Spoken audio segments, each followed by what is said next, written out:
혹시 만약에 거기가 이제 아주 뭐 높은 빌딩들이 막 들어서고 재개발이 이렇게 되고 하면 안 그래도 지금 서울 도심 교통 상황도 상당히 좋지 않은데 그렇지 그런 거 지적해. 더 꽉 막히게 될 가능성은 없습니까? 그렇지. 그건 그렇지 않을 것 같은데요. 앞으로 한 10년 뒤면 하늘에 드론 택시가 날아다닙니다. 야 저렇게 치고 나오시면 뭐 안 되죠. 드론 택시 아니에요.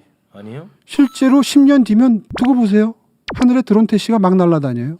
지금의 교통 상황을 전제로 모든 상황을 가정하면 안 돼요. 그래서 서울 비전 2030, 2040 같은 것들이 끊임없이 시민들께 발표되고 있는 겁니다. 앞으로 서울의 교통 상황은 이렇게 바뀝니다. 앞으로 서울의 주거 형태는 이렇게 바뀝니다. 앞으로 서울의 지하 공간은 이렇게 바뀝니다 하는 계획을 계속해서 발표를 하잖아요. 네. 그런 것들을 전제로 해서 미래 계획을 세우고 주거를 결정하고 이렇게 해야 시민들과 서울시가 교감을 하면서 미래 계획을 세워나갈 수 있겠죠. 네. 네. 원주민 터전 문제. 그래도 따뜻한 시장이 되면 더 좋지 않겠습니까? 그런 부분에 대해서도 절대로 그 부분에 놓치지 대해서 않으실 거죠? 포기하지 않습니다. 네. 그러니까 종로 1가부터 종로 5, 6가까지 종로부터 저기 퇴계로까지의 도심이 주거단지는 아니잖아요. 아니 이제 거기에서 그것부터 생계. 말씀해 보세요. 네, 생계. 그렇죠. 거기가 네. 비즈니스 공간이죠. 그렇죠. 그러니까 그런 부분에 근데 대해서 뭐 원주민 이렇게 얘기하시니까 마치 거기가 주거처럼 아. 느껴져서 지금 바로 잡는 겁니다. 아 그래요? 오늘 많이 날카로우시네. 저는 시의원이 아니에요. 저 국민의 대표입니다. 아니 지금 대변을 하시는 것 같아서 제가 정확히 반박을 하는 거예요. 네네. 방송 지금 대변하고 계시잖아요. 아니 방송의 균형을 잡는 거죠. 저는. 아 저한테 그러세요. 근데 사실 뭐 서울에 굉장히 오래된 동네는 많죠. 예를 들면 한남동, 뭐 보광동 이쪽에도 사실 뭐 4, 50년 이상 된 그런 주택들도 굉장히 많고 뭐 은평구도 역시 마찬가지로 뭐 굉장히 많을 텐데 그쪽은 오히려 정말 사람들이 이게 거주하는 곳이기 때문에 그런데 좀 현대화나 이런 걸 통해서 더 오히려 사람들이 더 살고 있는 거주하는 곳의 그 환경을 더 개선할 필요가 있는 건 아닌가 하는 생각이 살짝 들긴 합니다. 잘 말씀하셨어요. 아 그래요? 그런 작업이 지난 10년 동안 멈춰서 있었던 겁니다. 10년 동안 재건축도 멈춰 있었고 재개발도 멈춰 있었고 그 바람에 지금 주택 가격이 이렇게 정말 정신없이 뛰어오르는 거거든요. 좋은 점을 지금 지적하신 겁니다. 아 그렇습니다. 그래서 지금 신속 통합 기획이나 이 방송이 언제죠? 그냥 하셔도 돼요. 편하게 하셔도 됩니다. 네. 지난주에 발표한 그 모아타운 같은 시도들이 네. 지금 말씀하신 그 부분에 대한 해결책인 겁니다. 우리 시장님은 그러면 지금 제일 신경을 많이 쓰는 부분이 어떤 부분이에요? 역시 주택 문제죠. 주택 문제에 지금 가장 뭐 신경 많이 이 씁니까? 모든 사회 문제의 출발점이 주택 가격의 급격한 상승입니다. 네. 주택 가격이 급격하게 오르면 삶의 질이 곤두박질 칩니다. 네. 젊은 분들이 1인 가구가 많잖아요. 네. 그 1인 가구분들 거의 절반 이상이 월세예요. 네. 이거 해결하지 않으면 정말 큰일이기 때문에 그래서 양질의 주택을 빠른 속도로 많이 공급하는데 최선의 노력을 기울이고 있는 거죠. 가능합니까? 지금처럼만 한 5년 하면은 아마 상당히 물꼬가 트일 겁니다. 지금처럼이라는 게 기존에 재건축하기 좀 어려웠던 곳을 좀 더 신속하게 이렇게 허가를 내주고 뭐 이런 방식인가요? 허가를 내주는 정도가 아니라 네. 이런 겁니다. 지금 두 분은 어떤 주거 환경에 계시는지 몰라도 제가 사는 광진구 네. 네. 집에서 걸어 나가서 한 5분만 걸어 나가도 다세대 다가구 주택이 아주 그냥 즐비하게 들어서 있는 뒷골목을 지나게 됩니다. 네. 저도 그런 곳을 건물 하나를 부수고 새로 짓는다. 그러면 주차 공간이 더 늘질 않아요. 네. 그런데 조그만 머리를 써서 합심 협력해서 4개의 필지가 그러니까 4가구가 함께 허물고 지으면 지하에 들어가서 차를 돌려서 나올 수 있는 주차장을 지하에 넣을 수 있게 되겠죠. 네. 하나를 허물고 하나를 지으면 지하에 주차장 못 만들죠. 네. 그죠? 근데 가장 큰 문제가 주차장 문제라는 건 알고 계실 거 아니에요. 네. 어느 동네나 그런 동네는 주차 문제 때문에 이웃 간에 갈등도 생기고 충돌도 생깁니다. 네. 4가구만 모여도 괜찮은데 이게 10가구, 100가구가 되면 어떨까요? 지하에 굉장히 여유 있는 지하 공간을 주차 공간으로 만들 수가 있습니다. 네. 그거를 지난주에 발표한 겁니다. 그렇게 네. 해서 동네에 100가구, 1000가구를 모아서 허물고 새로 지으면 주차 공간이 한 2, 300대밖에 안 되던 게 1000대 이상 들어가는 공간이 생겨나요. 과거에는 각자 시도하다 보니까 네. 점점 더 열악해지는 거죠. 주거 환경이. 네. 또 녹지 공간도 고층 아파트 단지는 한 40% 정도 되는데 이런 동네는 녹지 공간이 1%도 안 돼요. 그러니까 삶의 질이 굉장히 떨어질 수밖에 없죠. 네. 그래서 한꺼번에 모아서 네. 한꺼번에 개발을 한다. 이게 이제 모아타운의 개념인데 요걸 이제 강북구 번동하고 중랑구 면목동에서 시범 사업을 합니다. 네. 보통 재개발을 하게 되면 10년 이상 걸리는데 이 모아타운은 4년 내에 입주할 수 있는 걸 목표로 하고요. 조금 늦어진다 하더라도 아마 5, 6년이면 될 겁니다. 어떻게 단축시키는 거예요? 5년 내에 가능할 수 있는 틀거리를 짰어요. 네. 그 대신 마을 주민들이 마음이 모아져야 돼요. 네. 일단 뭐 한 10가구만 모인다고 치더라도 그 10가구가 동일한 주택, 동일한 연도에 지은 거가 동일한 평수라면 사실 문제가 없을 수도 있지만 한 10가구가 어디는 한 지은 지 30년 됐고 어디는 지은 지 한 15년 됐고 또 어디는 한 60평인데 어디는 한 강보이는 한 15평짜리 집 이렇게 이제 이해관계가 굉장히 다양할 거 아니에요. 그럼 이제 그 사람들한테 너는 15평짜리 뭐 3층 집이니까 너는 이만큼 그리고 너는 65평짜리 뭐 1층 집이니까 50년 된 집이니까 이만큼 이걸 이제 정하는 게 그렇기 때문에 네. 이런 단지의 경우에는 노후도라는 게 있습니다. 네네. 그러니까 아무데나 다 한다고 해서 해주는 게 아니에요. 야. 지원을 하는 게 아니라 그런 동네들이 있어요. 서울에 많아요. 네. 그 노후도가 한 70, 80% 이상 되는 곳 네. 그러면서 동네 주민들의 어떤 그 재개발 욕구가 매우 강한 곳 네. 이런 곳들이 굉장히 많이 있어요. 사람들의 마음이라는 게 이제 좋은 뜻으로 하는 것에 잘 협조해 주면 너무나 좋겠지만 어쨌든 한두 집만이라도 난 정말 이건 못하겠다라고 하면 나머지 99집이 다 찬성했는데도 어려울 수도 있잖아요. 그렇습니다. 이런 건 어떻게 합니까? 그러면 혜택에서 제외되는 거죠. 그 지역은 못하는 거죠. 일을. 그럼 나머지 99가구 그러니까 주민들이 마을 전체에 총의를 모아서 네. 하지 않겠다는 분은 설득도 하고 네. 뭐 그분들께 보상도 또 해드릴 방법이 있는 거고 이렇게 네. 해서 총의를 모아오시면 행정적인 재정적인 지원을 하겠다. 그건 빨리 하겠다. 근데 걱정하지 마십시오. 네. 줄 섰습니다. 하겠다는 데가 하겠다는 데가. 많습니다. 아 그래요? 부작용 없는 거야? 부작용. 부작용으로 말씀하실 수 있는 건 이런 게 있을 수 있어요. 일방적으로 들으면 안 된다. 원주민 재정착률이라는 게 있습니다. 네. 그 중에는 세입자들도 계실 거 아니에요. 그분들은 그런 변화를 원치 않을 수 있죠. 그렇겠죠. 그렇게 재개발한다고 해서 나한테 혜택이 이 들어오는 거 공간이 아닐까. 다시 돌아오지 네. 않을 수 있으니까. 오히려 쫓겨나지. 그렇죠. 네. 그런 때 가장 괴로운 겁니다. 아. 그래서 이제 동의율도 필요하고 어느 정도 네. 그다음에 그분들께 뭐 이사비를 지급해 드린다든지 해서 잠시 그 사업 기간 동안 그 지역 바깥으로 거주를 옮길 수 있는 어떤 도움도 드리고 정책적으로 해드립니까? 그럼요. 그런 게 다 만들어져 있죠. 그래서 재개발하는 데에서는 이주비 같은 걸 다 지급하지 않습니까? 조합에서. 네. 뭐 개발도 좋습니다만 그런 부분 좀 신경 써주세요. 네. 아 시장님은 너무 좀 차가운 느낌이야 보면. 어디 너무 시장이? 개발 중심이야. 에이, 좀 따뜻하게 좀 해주셔야지. 아니 지금까지 10년 동안 그렇게 재개발을 안 한 바람에 네. 집을 많이 가지고 계시는군요. 전 전세 삽니다. 그런데 그런 말씀 하는 게 논리적으로 맞나요? 전세 사는 거 억울하지 않으세요? 저는 정말 천추의 한입니다.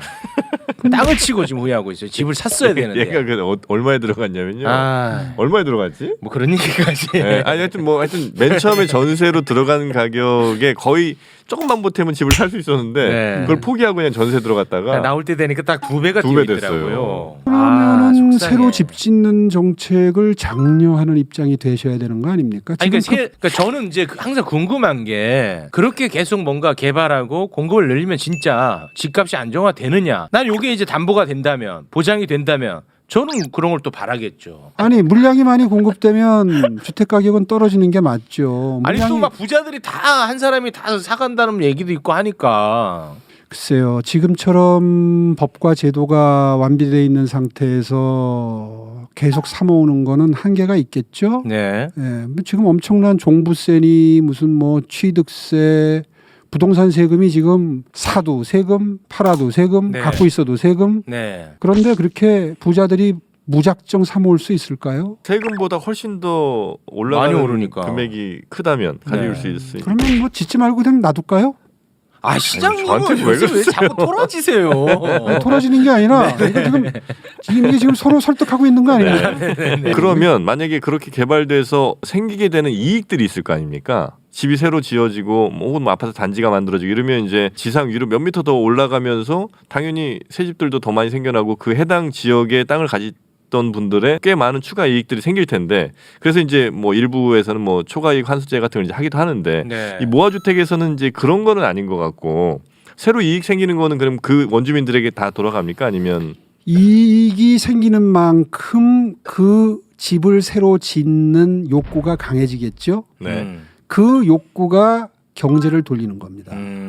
그럼 그 이익에 대해서는 크게 뭐 서울시가 뭐 더 환수한다든지 이런 건 없는 거군요. 뭐 그 과정에서 늘어나는 부분에 대해서 절반은 공공에서 회수를 해서 네. 임대를 드립니다. 아 그런 게 또 있군요. 어. 네. 그건 좋네요. 이건 제도화되어 있습니다. 그 제도가 돼 있는 거예요. 아, 추가 이익의 한 절반 정도는 공공 그분들도 이익이 있어야 뭐 그렇겠죠. 이사가는 네. 불이익을 맞습니다. 감수하고 그 사업을 하실 거 아니에요. 그렇죠. 그래야 네. 또 새 집이 생겨서 주택이 공급되는 경제 효과가 네, 생길 네. 거 아니에요. 네. 그러니까 그분들께도 이익이 있어야 되는 것이고 네. 또 너무 많은 이익을 가져가는 게 불공평하니까 네. 서울시가 그분들께 드리는 용적률 인센티브나 높이 제한 인센티브 이런 것들로 인해서 생겨나는 이익의 절반은 공공에서 회수를 해서 네. 어렵고 가난한 분들 임대주택으로 제공을 하고 네. 이런 게 제도화가 다 돼 있죠. 서울시가 이제 이런 제도들을 많이 이제 하시는데 혹시 이제 집을 아예 이제 살 수 없는 분들도 많이 계시잖아요. 하지만 거주는 하셔야 되는 분들. 그런 분들에게는 어쨌든 공공임대주택이나 이런 게 좀 필요할 텐데 지금 뭐 서울시가 갖고 있는 땅도 별로 없는 것 같고 그래서 어떤 분들은 이제 용산에 새로 생길 그 어마어마한 넓이의 그 공원에 공공임대주택 같은 거 좀 넣어야 되는 거 아니냐 이런 분들도 계시던데 혹시 그럴 계획이 있나요? 일부 들어가죠. 지금 말씀하시는 건 용산 정비창 말씀하시는 아 거죠? 정비창. 예, 용산 공원은 예. 공원으로 보존하는 게 맞습니다. 아 그건 공원으로 가고요. 네, 그럼 그 일부 민주당 의원 중에 몇 분이 그 용산 그 공원. 반환받는 네네네네. 미군 기지 부분도 주택으로 쓰자고 하는데 네. 그건 좀 사리에 맞지 않는 주장이고요. 네. 왜 그러냐면 그 땅을 우리가 회수하는 게 앞으로 10년 뒤입니다. 그러니까 10년 뒤에 주택 사정이 어떻게 될지 전혀 예측이 안 예측하기. 되잖아요. 오히려 그땐 남아돌 수도 있는 거고요.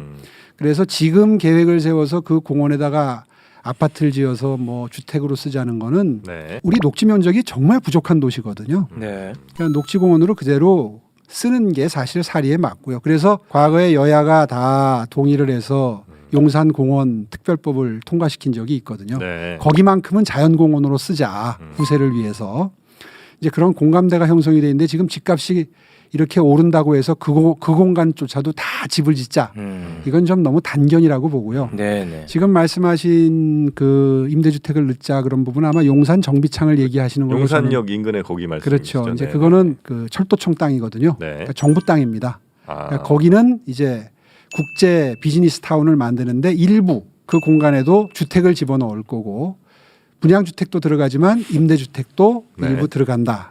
이렇게 보시면 정확할 겁니다. 네, 알겠습니다. 네, 우리 저 시장님은 이제 청년들의 지지를 또 많이 받고 시장이 또 되신 거 아니겠습니까? 그분들을 위해서 뭔가 좀 또 보답을 해야 되지 않겠습니까? 신경 쓰는 부분이 좀 있나요?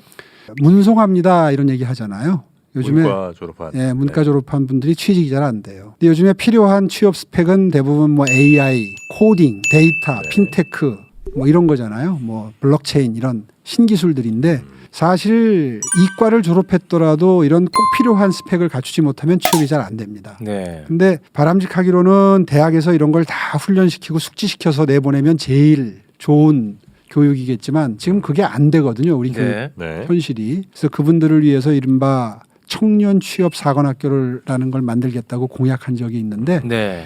이미 제가 지난 8, 9개월 동안 2군데 오픈을 했습니다. 저희가 한번 다뤘습니다. 아, 그렇죠. 네. 네. 그거 지금 반응이 좋고요. 그거 앞으로 한 5년 내에 한 10군데 만들어서 네, 그거 좋더라고요. 취업하는 데 네. 도움드리겠다. 이게 이제 지금 실행이 되고 있고요. 주거비 지원하는 것도 있고 교통비 지원하는 것도 있고 뭐 또 굉장히 세심하게 해서 네. 서울시청 그 지하에 가면 공간이 좀 있는데 그런 데를 이렇게 면접실 같은 걸 세트를 만들어서 주거 환경이 열악한 경우에는 비대면으로 이렇게 뭘 영상으로 찍어서 입사 시험 볼 때 보내는 게 있나 봐요. 그런 거를 찍을 수 있는 시설과 공간을 만들어서 지원을 해드린다든가 네. 상당히 저희 딴에는 이렇게 세심하게 네. 뭔가 지원을 해드리려고 지금 노력하는 중입니다. 네, 알겠습니다. 자, 이제 뭐 슬슬 좀 마무리를 네. 지어야 되는데 시장님은 아무튼 언론상으로 보면 굉장히 억울해하고 많이 이렇게 갈등도 있고 답답해하고 뭐 이런 모습이 많이 비춰졌는데 하시면서 그래도 또 보람 되기도 하지 않습니까? 그럼요. 네. 떨어졌으면 지금 이렇게 아, 그럼요. 의회로부터 핍박받는 것도 못 받아요. 네, 매일매일 솔직히 전반적으로는 좀 즐겁고 행복하신 거죠. 뭐 그렇게 즐겁고 행복하지만은 또 않습니다만 아니에요? 하여튼 보람은 있습니다. 하신 다음에 가장 그래도 아 내가 되길 잘했다. 너무 보람됐던 기억이 좀 있습니까? 잘못된 거 바로잡을 때 굉장히 보람이 느껴지고요. 네. 그거 이전에 서울시 바로 세우기 시작하기 전에 서울 비전 2030이라는 걸 발표를 했습니다. 이건 뭐 저 혼자 만든 게 아니라 서울시에 들어와서 전문가분들 또 서울시에 일 잘하는 공무원들 한 100명 이상 모여서 한 100일 동안 머리를 맞대고 정말 앞으로 10년 뒤에 서울시를 어떻게 만들 것이냐에 대한 비전을 설정했는데 네. 줄거리는 그런 거죠. 공정과 상생의 도시, 그다음에 건강 안심 도시, 글로벌 선도 도시, 그다음에 매력 감성 도시. 뭐 아까 말한 지천 르네상스 같은데 이제 이런 네. 게 들어가는 건데요. 이렇게 비전 하우스라고 그러죠. 비전 하우스를 만들어서 20개 핵심 사업, 80개 뭐 중요한 사업 이렇게 결정을 해서 지금 하나하나 차근차근 예산에도 반영하고 지금 로드맵을 만들어서 출발을 했습니다. 네. 그게 가장 보람 있는 일이죠. 네. 뭐 시장님 뭐 감정적으로 전임 시장 지우기 뭐 이런 건 안 하시겠죠? 다 시민들한테 그건 도움이 될 만한 것들에 한해서 한다. 이렇게 저희가 믿겠습니다. 그렇습니다. 네. 믿으셔도 좋은 게요. 전 정말 제가 퇴임하고 나서 그 다음에 들어오셔서 전임자 하던 거 다 중단시키고 제가 그때 피눈물을 흘려봤기 때문에 그게 정말 시민들을 위한 행정이냐 아니냐에 대한 저 나름대로의 결심한 게 있습니다. 네. 그래서 공연히 뒤집지는 않겠다 하는 네. 결심을 하고 서울시에 들어왔고요. 그런데 이제 최근에 서울시 바로 세우기다라고 명명해서 하고 있는 작업들은 많은 서울 시민 여러분들이 이미 저건 아닌데 하고 생각하고 있는 것들을 바로잡고 있는 겁니다. 예를 네. 들면 동네에 많은 예산이 내려가는데 이게 무슨 뭐 동네 주민들의 어떤 우리 시민들의 삶의 질을 올리는 데 쓰이는 게 아니라 몇몇 특정 단체 분들 인건비로 쓰이는 경우가 많았거든요. 네. 근데 그런 거를 이제 시민 여러분들이 다 알고 계십니다. 네. 그래서 저한테 주문하시기를 적어도 그렇게 쓰이는 부분은 좀 바로잡아 줬으면 좋겠다. 네. 이게 다 우리한테 혜택이 와야 되는데 그분들이 그걸 이제 우리가 중간 지원 단체라고 합니다. 조금 과하게 표현하면 일자리 창출 사업처럼 느껴지는 건 좀 안 했으면 좋겠다. 네. 이런 주문을 받아서 그런 걸 좀 바로잡고 있는 거고요. 네. 이제 그런 거를 이제 그 민주당 시의회에서는 뭐 이게 뭐 전임시장 지우기다 네. 이제 이렇게 딱지를 자꾸 붙이려고 하는데 사실 저는 마음속으로 동의할 수가 없습니다. 전혀 뭐 그런 생각은 없으시다. 그런 생각으로 그렇게 옹졸하게 하지 않는다나 그렇게 제가 믿겠습니다. 믿어주십시오. 네네.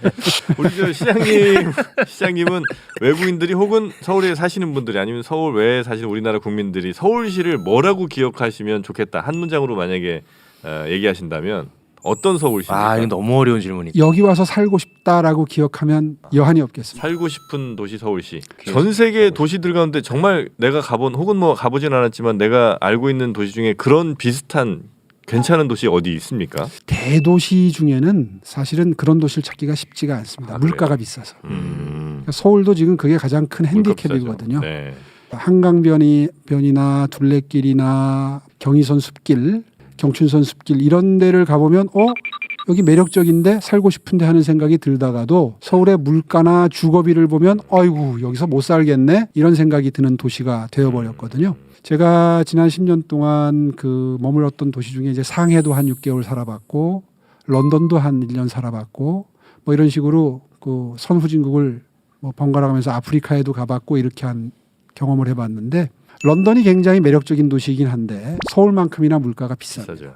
물가가 비싸면 전혀 매력적이지 않죠. 네. 서울시를 이제 그럼에도 불구하고 와서 살고 싶은 도시다라고 느낄 수 있는 도시를 만들려면 네. 부문별로 예를 든다면 우리의 대중교통 시스템, 지하철 시스템을 보면 와서 살고 싶어 합니다. 네. 부러워하고. 치안도 그렇고, 진짜 치안. 괜찮아. 서울시가. 그렇죠. 치안도 그렇고. 네네. 그래서 그런 장점이 있는 분야가 모든 분야에서 다 구현이 되면 이제 여가 시간을 문화예술로 즐길 수 있는 환경이라든가 아까 말씀드린 대로 생활 속에 이렇게 물길이 들어와서 정말 여유가 느껴지고 즐거움이 느껴지고 행복감이 넘쳐나는 도시 이런 도시를 만들면 일단 서울 시민들이 행복하고 네. 그리고 외국에서 많은 분들이 투자하러 오고 싶고 관광하러 오고 싶고 살러 오고 싶은 도시를 만들면 일자리가 만들어지면서 경제도 굉장히 활발해지는 거거든요. 네. 거기서 이제 일자리가 만들어지는 게 제일 큰 효과죠. 네. 그런 도시 만드는 게 제 꿈입니다. 집값 너무 비싼 거 말고는 나는 서울을 좋아해요. 딴 데 안 가봤잖아. 맞아요. 서울이 집값 좀 비싼 거 말고는 나는 좋아. 서울 좋죠. 서울 네. 좋아. 진짜 뭐 마음 아주 불안하지 않게 살 수 있는 전 세계 몇 안 되는 도시 중에 하나인 것 같아요. 대중교통 너무 잘 돼 있고 깨끗하고 맞아요. 안전하고 냄새 이렇게 안 나는 데도 별로 없어. 없어요. 서울 정말 좋은 정말 런던 지하철 타면 냄새 나요. 예. 지린내 많이 납니다. 네. 다른 나라. 뉴욕 지하철 타면은 밤에는 쥐도 보여요. 와 서울 좋습니다 진짜. 네. 알겠습니다. 네. 살고 싶은 도시로 잘 만들어 주시기를 다시 네, 한번 부탁드립니다. 열심히 하겠습니다. 네. 도와주십시오. 다음을 또 기약한다는 그런 보도가 있던데 지금 꿈을 꾸고 계시는 거죠? 예. 네. 이제 하고 싶은 게 있으시니까. 그럼요. 네. 이제 겨우 밑그림 그려놨는데요. 네. 뭔가의 발판이 아니라 진짜 하고 싶어서 하시는 거 아니겠습니까? 네, 그렇습니다. 저희가 비판적인 시선으로 항상 지켜보도록 하겠습니다. 예. 알겠습니다. 자, 오늘 함께해 주신 서울시장 오세훈 시장님 대단히 고맙습니다. 예. 고맙습니다. 네, 고생하셨습니다. 네, 고맙습니다. 네, 걱정 말아요 서울 여러분의 소중한 의견들로 만들어지죠. 팟빵 채널 통해서 댓글 남겨주시고요. 서울 골뱅이 팟빵닷컴으로 다양한 의견 보내주시면 감사하겠습니다. 저희 걱정 말아요 서울이 없어지면 그건 다 오세훈 시장 때문이라는 거 여러분이 꼭 기억을 해주시기 바라겠습니다. 저희는 여기에서 물러나겠습니다. 함께해 주신 여러분 고맙습니다.